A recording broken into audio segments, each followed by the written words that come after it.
Hi అండి. ఈరోజు capsicum masala కర్రీని ఎలా తయారు చేయాలో చూద్దాము.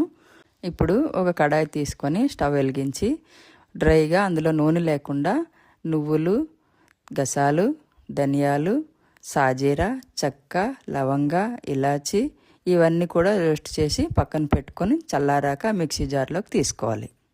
ఇప్పుడు మిక్సీ జార్లో తీసుకునే పదార్థాలని ఒకసారి బరకగా గ్రైండ్ చేసి పక్కన తీసి పెట్టుకోవాలి.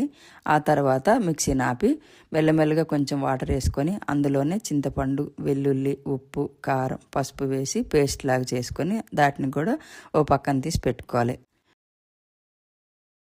ఇప్పుడు మనం ముందు తీసి పెట్టుకున్న అరకిలో మిర్చీలను కూడా తొడమలు తీసి లోపల ఉన్న విత్తనాలన్నింటినీ తీసి మనం ముద్ద తయారు చేసి పెట్టుకున్నది కూడా అందులో ఫిల్ చేసుకొని వాటన్నింటిని కూడా ఒక ప్లేట్లో తీసి పెట్టుకోవాలి. ఇప్పుడు ఒక బాండీ తీసుకొని అందులో 1/2 కప్పు వరకు ఆయిల్ వేసుకొని అందులో మనం ముందుగా నింపి పెట్టుకున్న మిరపకాయలను కూడా ఒక్కొక్కటిగా వేసుకుంటూ వాటిని ఒక 5 నిమిషాలు బాగా వేగించి ఆ తర్వాత మరొకసారి టర్న్ చేసుకొని పక్కకు పెట్టుకోవాలి.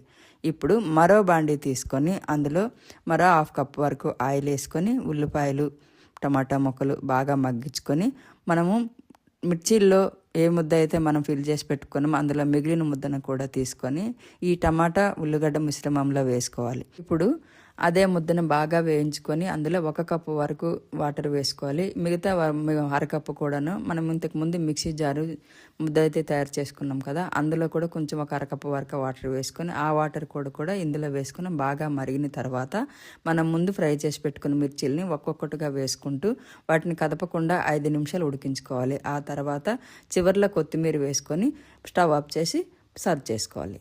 వాటికి కావలసిన పదార్థాలు: పల్లీలు 2 స్పూన్లు, నువ్వులు 2 స్పూన్లు, ధనియాల స్పూను, కాజు 2 స్పూన్లు, పచ్చి కొబ్బరి 2 స్పూన్లు, వెల్లుల్లి రెబ్బలు 4-5, చిటికెడు నిమ్మ సైజ్ అంత చింతపండు, జీలకర్ర స్పూను, చెక్క, లవంగ, ఇలాచి, సాజీరా 1 స్పూను, పచ్చిమిర్చి 4, కారం 1 స్పూను, ఉప్పు తగినంత, టమాటాలు పెద్ద సైజు 1, ఉల్లిగడ్డ పెద్ద సైజు 1, కొత్తిమీర.